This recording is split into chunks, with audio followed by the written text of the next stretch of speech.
India TV YouTube channel को subscribe करें और बेल आइकन दबाएं। देश की सियासत में आज सबसे ज्यादा चर्चा सिंगापुर की रही। दिल्ली के मुख्यमंत्री ने, दिल्ली के उप मुख्यमंत्री ने, दिल्ली के स्वास्थ्य मंत्री से लेकर देश के विदेश मंत्री और सिविल एविएशन मंत्री तक सबने आज कई बयान दिए, ट्वीट किए। सब में सिंगापुर का जिक्र था, सिंगापुर के नाम पर सफाई थी। आज देखते ही देखते देश की सियासत इंटरनेशनल हो गई। डोमेस्टिक पॉलिटिक्स में जबरदस्त डिप्लोमेसी भी देखी गई। तो क्या सच में सिंगापुर वेरिएंट नाम की कोई चीज है? इस बात को आप डिप्लोमेटिक तरीके से नहीं बल्कि बहुत ही आसान शब्दों में समझ सकते हैं इस रिपोर्ट के जरिए। क्या सच में कोई सिंगापुर स्ट्रेन है? क्या थर्ड वेव में कहर मचाने वाला वायरस सिंगापुर से होगा? क्या थर्ड वेव में भारत के बच्चों को सिंगापुर स्ट्रेन से बहुत बड़ा खतरा है? सिंगापुर में सितंबर के बाद से एक दिन में सबसे ज्यादा 50 केस मिले, 10 बच्चे शामिल हैं। सिंगापुर के स्वास्थ्य मंत्री ओंग ये कोंग का कहना है कि जो स्ट्रेन मिला है वो बच्चों पर ज्यादा असर डाल रहा है। सबसे फिक्र वाली बात यह है कि सिंगापुर ने स्कूल अचानक बंद करने का फैसला किया है। सिंगापुर और रीजनल मीडिया में खबरें छपने लगी कि सिंगापुर में वायरस बच्चों को निशाना बना रहा है। कई स्कूल के बच्चे पॉजिटिव हो गए हैं।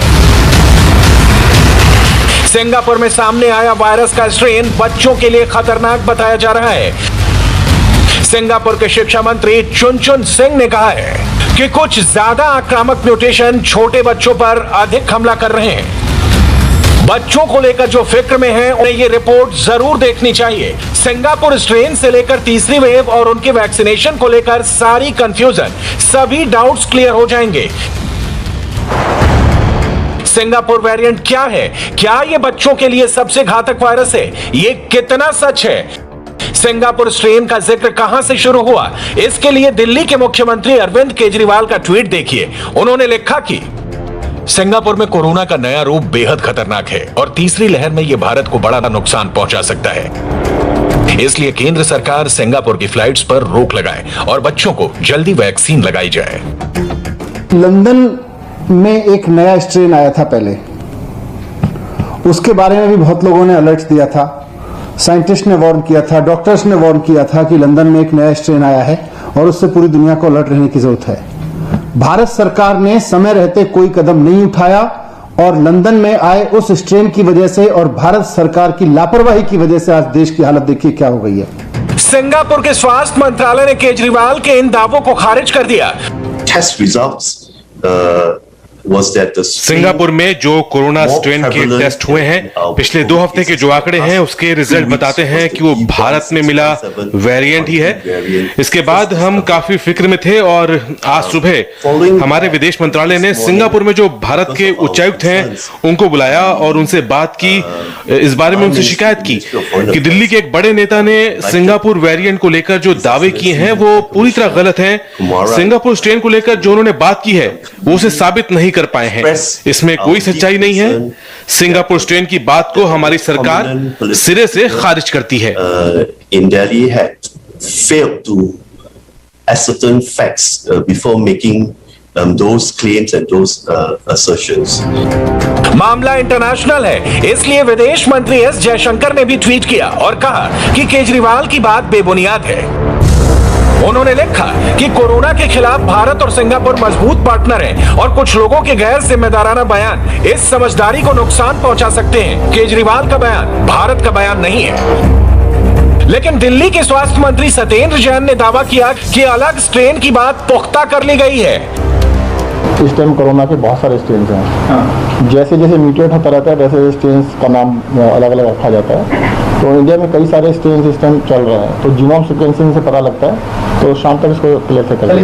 सिंगापुर का ये कहना है कि जो स्ट्रेन कहां से है, जो बात कही गई है कि इंडियन स्ट्रेन है, इसको बता देंगे आपको। स्ट्रेन तो अलग है ही, ये तो पक्का क्लियर है।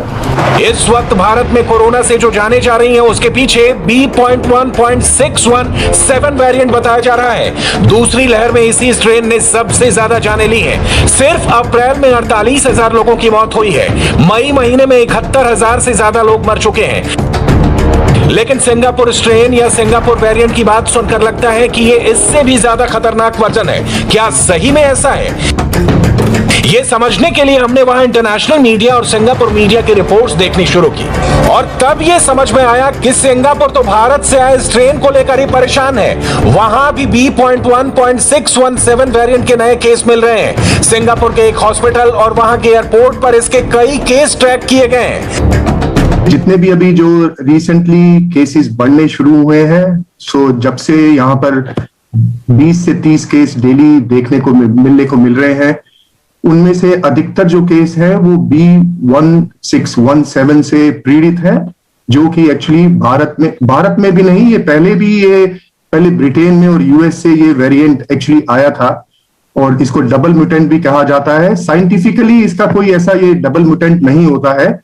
इस वायरस के एक्चुअली 13 स्पाइक प्रोटीन होते हैं, उसमें से जो दो प्रोटीन जो जिन्होंने जो इन्फेक्शन फैलाए थे वो उनको बोल के इनको डबल म्यूटेंट बोला जाता है। बट ये कहना बिल्कुल गलत है कि कोई ऐसा सिंगापुर स्ट्रेन है, ऐसा कोई सिंगापुर स्ट्रेन नहीं है। सिंगापुर में कोरोना का मौजूदा हाल क्या है, इसे बताने से पहले वहां की मौजूदा कोरोना रिपोर्ट पर एक नजर डालिए। सिंगापुर में अब तक 61,700 केस आए हैं और सिर्फ 31 लोगों की मौत हुई है। एक्टिव केस भी 500 से कम है, लेकिन सिंगापुर में सिर्फ मई महीने में 500 नए केस आए हैं। सिंगापुर में कुछ केसेस मिले हैं, 100 से कम अभी हुए हैं।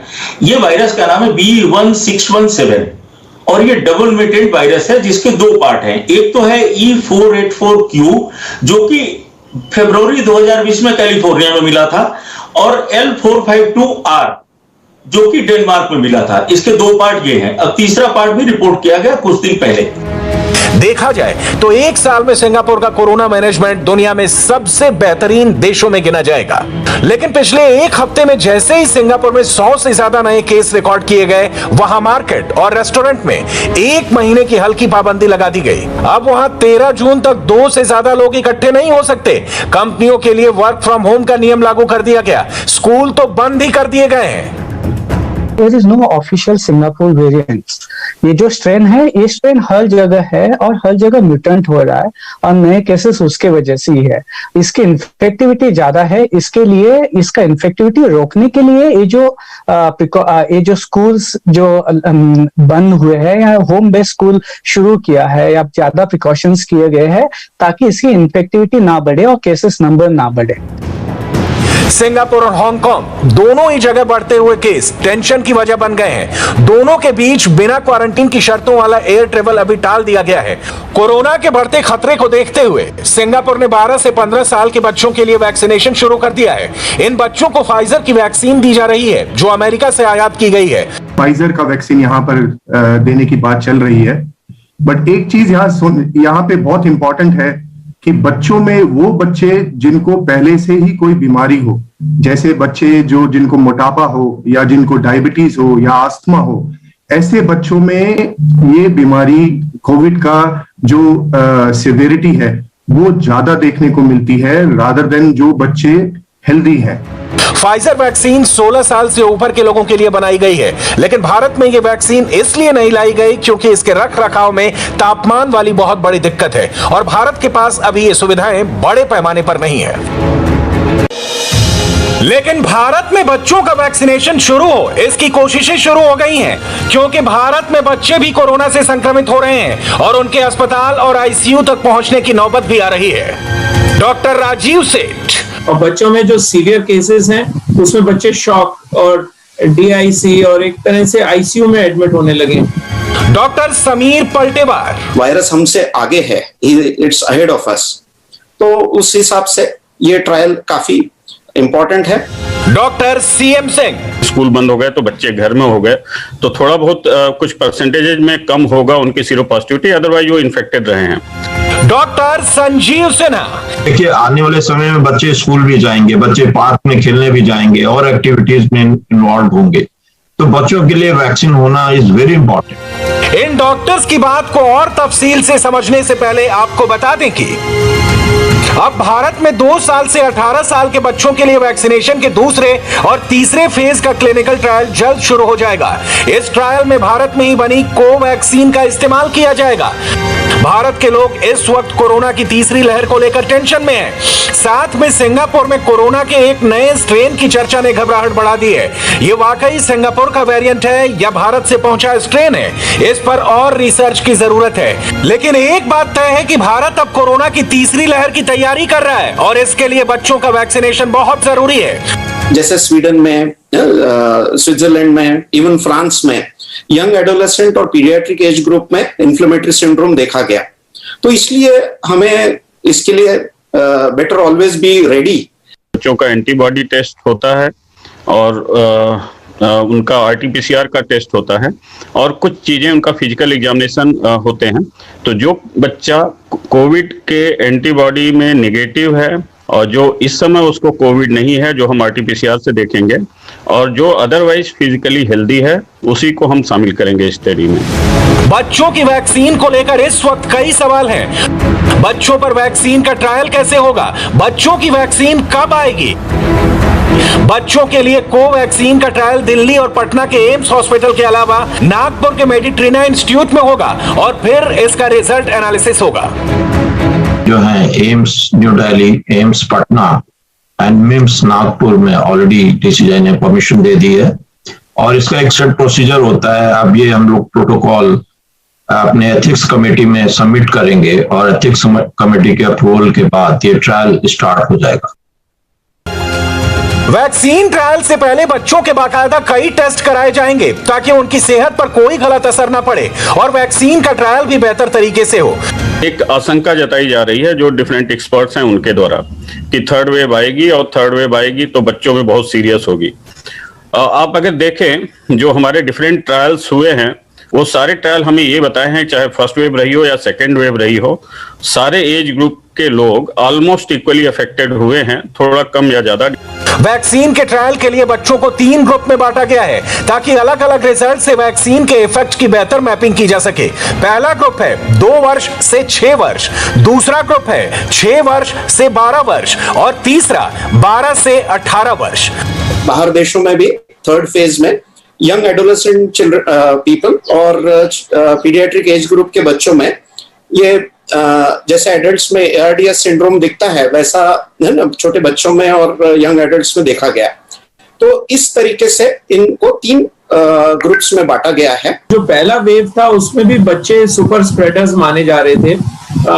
70 to 80% बच्चों में ऐसे केसेस होते थे जिसमें उनको कोई सिम्टम्स नहीं होते थे या सिम्टम्स होते थे तो बड़े माइल्ड, हल्का बुखार, जुकाम, खांसी, मामूली सा, वो ठीक हो जाते थे अपने आप। लेकिन वो और लोगों को अपने घर में सीनियर सिटीजन्स, पेरेंट्स सबको इन्फेक्ट कर सकते थे। आज जो सेकेंड वेव अभी चली है कोविड की, उसमें बच्चों में और सीवियर केसेस देखे जाए, मॉडरेट और सीवियर टाइप के, जिसमें बच्चों को भी ब्रीदिंग प्रॉब्लम होने लगी है, उनके ऑक्सीजन सैचुरेशंस कम होने लगे हैं। भारत में 25% आबादी की उम्र 18 वर्ष से कम है। ऐसे में सवाल है कि किन उम्र के बच्चों को ये वैक्सीन लगेगी, ये वैक्सीन कितनी सेफ होगी, बच्चों को वैक्सीन लगाना कितना जरूरी है। सेकेंड वेव के बाद थर्ड वेव आएगी, ये मानना है कि बच्चों में वैक्सीनेशन देना बहुत जरूरी है। इसलिए जो बाहर जो वैक्सीन हैं जो अप्रूव हो चुकी हैं, फाइजर की, मॉडर्ना की, बच्चों में बाहर कंट्रीज में भारत सरकार वो भी यहाँ लाने की कोशिश कर रहा है। लेकिन हमारे यहाँ जो इंडिया में बनी हुई आईसीएमआर और भारत बायोटेक की वैक्सीन है, उस पे जब ट्रायल खत्म हो जाएंगी तो बच्चों को वैक्सीन देके बच्चों को इस बीमारी से बचाया जा सकता है। वायरस कैसे म्यूटेट करता है और कितना सीवियर होता है वो फ्यूचर की बात है, और वो स्पेशली ऐसा कुछ म्यूटेट करता है जो बच्चों में एकदम से सीरियस होने लगता है।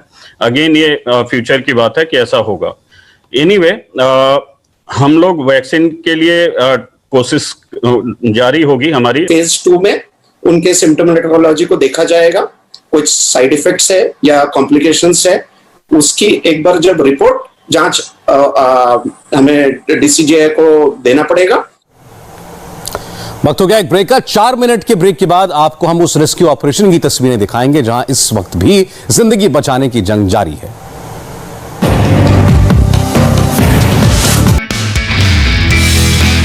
नमस्ते, मैं हूं मीनाक्षी जोशी। वीडियो और खबरों से अपडेट रहने के लिए India TV YouTube channel subscribe करें, बेल आइकन दबाना ना भूलें। जुड़े रहें इंडिया टीवी के साथ।